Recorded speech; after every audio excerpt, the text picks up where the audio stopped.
नमस्कार दोस्तों, आपका स्वागत है। आज हम बात करेंगे कि जिन लोगों ने अपने बच्चे को बहुत ही कम उम्र में खोया है, तो ऐसे समय में इसके पीछे आखिर क्या कारण होंगे। क्या हम ऐसे लोगों से मिल पाएंगे क्या, या फिर वो हमसे बहुत दूर चले गए हैं क्या, इसके बारे में आज हम जानने की कोशिश करेंगे। सबसे पहले दोस्तों हमें ये समझना होगा कि ऐसी चीज़ें हमारे सामने क्यों आती है। तो थोड़ा सा अगर हम पीछे गए तो हमारी आत्मा का जिस परम शक्ति ने निर्माण किया है, वह वो परम शक्ति जो है वो हमसे यही चाहती है कि आप जीवन के तौर तरीके सीखो। जीवन ये सिर्फ सुख या फिर अपने सपने ही पूरे करना, मैं खुशी में रहूँगा, ऐसी चीज़ों को हम महत्व देते हैं। लेकिन फिर भी एक जीवन की डार्क साइड भी है कि हम चाहे या फिर ना चाहे ऐसी चीज़ों का हमें सामना करना पड़ता है जो बहुत ही ज़्यादा दुखमय होती है, जो किसी की भी इच्छा नहीं होती कि उसके जीवन में दुख आए, लेकिन फिर भी उसको भुगतना पड़ता है। तो इन सारी चीज़ों को एक आत्मा के लिहाज से इसलिए महत्व होता है क्योंकि इन सारे संघर्ष का अगर हम सामना करें तो उस आत्मा में विकास होगा, वो सारी चीज़ें अच्छे से सीख पाएगी। और सारी चीज़ें सीखने के बाद उसने सारी चीज़ें बहुत ही अच्छे से सीखी है, अब वो किसी भी चीज़ में कमज़ोर नहीं पड़ेगी। ऐसे समय में दोस्तों जो आत्मा होगी उसका उद्धार हो जाएगा। एक ऐसा समय आएगा कि जहाँ पर अब उसे कुछ भी सीखने की ज़रूरत नहीं है, वो आराम से मोक्ष तक चली गई है। तो इस तरीके से आत्मा का जो सफ़र है इस तरीके से चलता है दोस्तों। और इन सारी चीज़ों में दोस्तों एक ऐसे दुख का भी चयन आत्मा कर सकती है इस सफ़र में कि उसके जो अपने हैं वो उसको छोड़कर चले जाएंगे। उसका एकदम करीबी, बहुत बार दुनिया में सबसे बड़ा दुख यही कहा जाता है कि अपने बच्चे को खोना।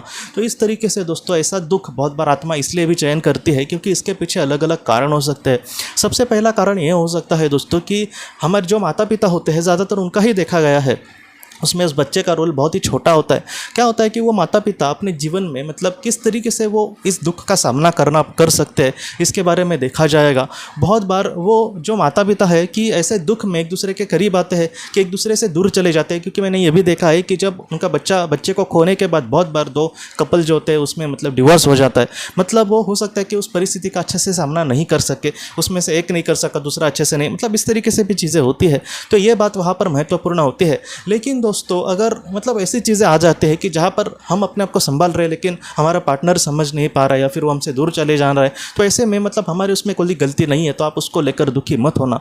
मैं यहाँ पर ये कहना चाहता हूँ दोस्तों कि यहाँ पर जो हमारा बच्चा होगा, जहाँ पर एक ऐसा रिश्ता है कि जहाँ पर हम उनसे कुछ भी नहीं चाहते, हम दिल से प्यार करते हैं, तो वो बहुत ज़्यादा चांसेस है कि वो हमारी करीबी आत्माएं हों।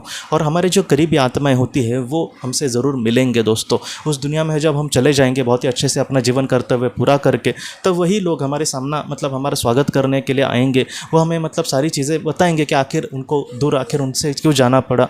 अगर हम जीवन को बहुत ही अच्छे से जीने की कोशिश करें, उसमें हम थोड़ा सा सफल होने की कोशिश करें, तो क्या होता है दोस्तों कि जब हमारा जीवन करते हुए पूरा होगा, तब जब हम उस दुनिया में चले जाएंगे, तब ज़्यादातर हमारे जो करीबी है, जैसे वो किसी न किसी अपने बच्चे को खोए, तो वही हमारा स्वागत करने के लिए आते हैं। वो सारी चीज़ें हमें बताते हैं कि इसके पीछे आखिर क्या कारण था, और हम ऐसे लोगों के साथ वहाँ पर बहुत ही खुशी से, बहुत ही शांति से ज़रूर रह पाएंगे दोस्तों। तो इन सारी चीज़ों को लेकर आप ज़रा भी चिंता मत करना। हमारे जो अपने हैं उनके साथ हम कहीं ना कहीं वहाँ पर ज़रूर अच्छी ज़िंदगी जी सकते हैं। और ज़्यादातर यही देखा गया है कि यहाँ पर इस दुनिया में अगर हमने किसी करीबी को खोया है तो उनके साथ ही हम अगला जन्म ज़रूर लेते हैं, और उनके साथ जो भी हमारे अधूरे सपने हैं वो भी पूरे हो सकते हैं दोस्तों। तो ऐसे आप मत समझना कि इस जीवन में दुख आया ऐसे ही जीवन का हमें सामना करना पड़ेगा। हम उस दुनिया में उनके साथ बहुत ही खुशी से, बहुत ही शांति से ज़रूर रह पाएंगे। लेकिन यहाँ पर महत्वपूर्ण ये बात है कि वो हमसे अगर कुछ कहना चाहे, तो ज़्यादातर ऐसे बच्चे अपने माता पिता को क्या कहते हैं, वो ये कहेंगे दोस्तों कि आप एक दूसरे से दूर मत जाना, आप एक दूसरे का सहारा बनना, क्योंकि आपने एक ही जैसा दुख का कहीं ना कहीं भुगता है। वो बाद में यही कहेंगे कि आप एक दूसरे को बहुत ही ज़्यादा हेल्प करना, जिससे आप एक दूसरे को शांत करके, एक दूसरे को समझा कर कहीं ना कहीं शांति से आप जीवन में आगे बढ़ सके। वो बच्चे ज़्यादातर हमको यही कहेंगे कि आप अपने आप का ख्याल रखना, अच्छे से एक दूसरे का भी ख्याल रखना, अपने खान पान पर, अपने हेल्थ पर ख्याल रखना, आप बार बार दुखी मत होना, क्योंकि इससे उनको भी अच्छा नहीं लगेगा। वो हमसे यही कहेंगे कि कहीं ना कहीं जीवन में अच्छे से आगे बढ़ना, हम एक दिन ज़रूर मिलेंगे, लेकिन फिलहाल आप जीवन में आगे बढ़ना, हम हमेशा आपके साथ हैं। तो ज़्यादातर जो गुजरे हुए बच्चे होते हैं दोस्तों, अपने माता पिता को यही वहाँ पर कहते हैं, उनकी आत्माएं ज़्यादातर यही संदेश देती है।